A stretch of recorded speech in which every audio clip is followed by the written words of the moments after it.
प्रिय बच्चों, कक्षा 9th हिंदी क्लास में आपका स्वागत है। मैं Arvind Kumar Soni, GRV inter college Rath से। बच्चों, आज हम मीराबाई का तीसरी पदावली पढ़ेंगे। मायरी लियो गोविंद मोल, कोई कहे छानो, कोई कहे चुपके, लियो री बजंता ढोल, कोई कहे मोहधे, कोई कहे सुहदो, लियो री तराजू तोल, कोई कहे कारो, कोई कहे गोरो, लियो री अमोलक मोल, याही को सब जानत है, लियो री आँखें खोल, मीरा को प्रभु दर्शन दीनो, पूरब जन्म की कौल। इसको फिर से पढ़ेंगे।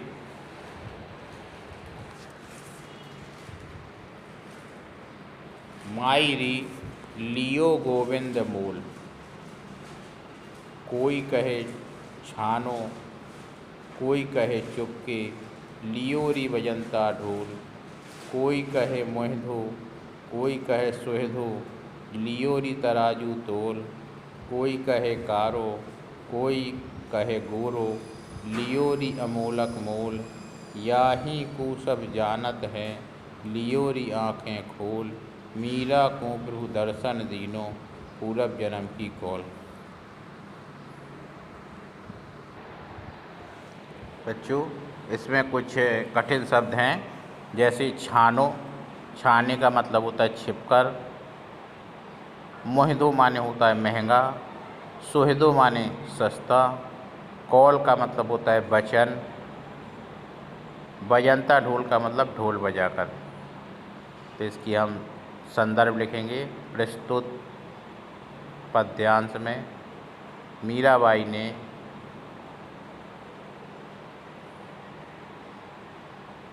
भगवान श्री कृष्ण के सच्चे प्रेम की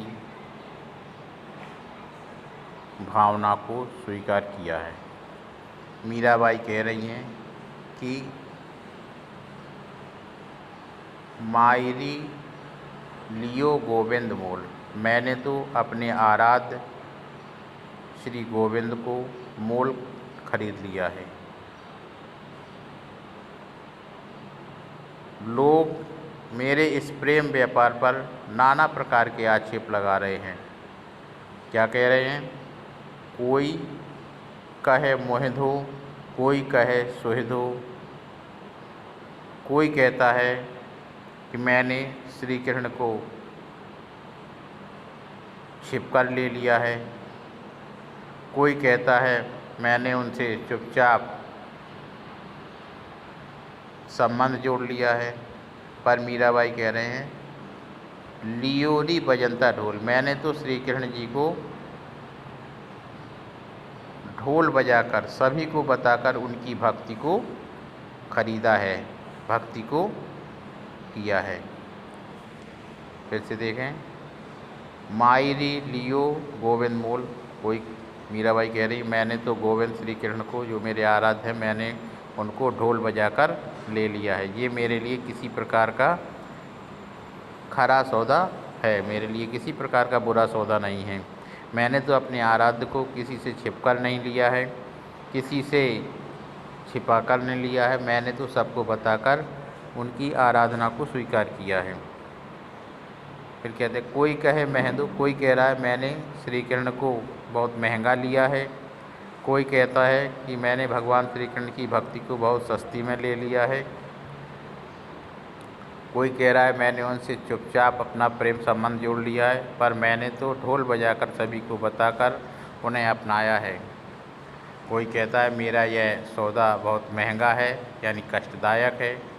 कोई कह रहा है मैंने श्री कृष्ण को बड़े सस्ते में, यानी सहज प्रयत्न से भी प्राप्त कर लिया है, पर उसे मैंने सब प्रकार से परख कर, अपने मन रूपी कसौटी में सब तरह से उसे परख लिया है और अपने हृदय रूपी तराजू पर तोल कर ही लिया है।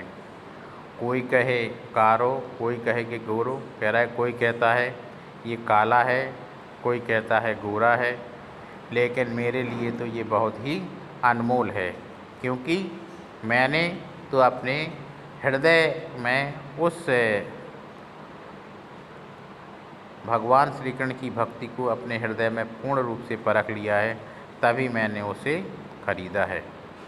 कहते हैं चाहे कोई इसे काला कहे चाहे गोरा कहे, मेरे लिए तो जैसा भी है बहुत ही अमूल्य है, क्योंकि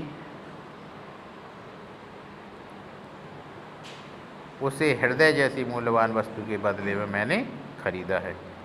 सभी जानते हैं मीराबाई जी ने श्री कृष्ण जी को आंख बंद करके उन पर अंधविश्वास में लिप्त होकर स्वीकार नहीं किया है, बल्कि उन्होंने, मीराबाई कह रही, मैंने तो अपनी आँखों को खोलकर पूर्ण रूप से यथार्थ रूप में उसे स्वीकार किया है। उनसे मैंने अपना प्रेम संबंध जोड़ा है। मीरा कहती हैं मेरे प्रभु जो श्री कृष्ण हैं, आराध्य है मेरा तो उनसे पूर्व जन्म का संबंध है, मेरा उनसे पूर्व जन्म का रिश्ता है।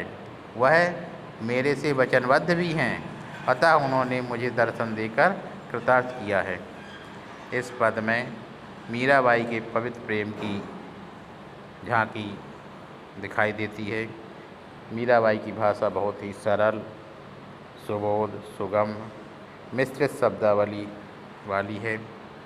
शैली भावात्मक है। बहुत से मुहावरों का प्रयोग किया गया है। भक्ति रस से परिपूर्ण मीराबाई की पदावली में मीराबाई ने भगवान श्री कृष्ण के स्वरूप की आराधना की है।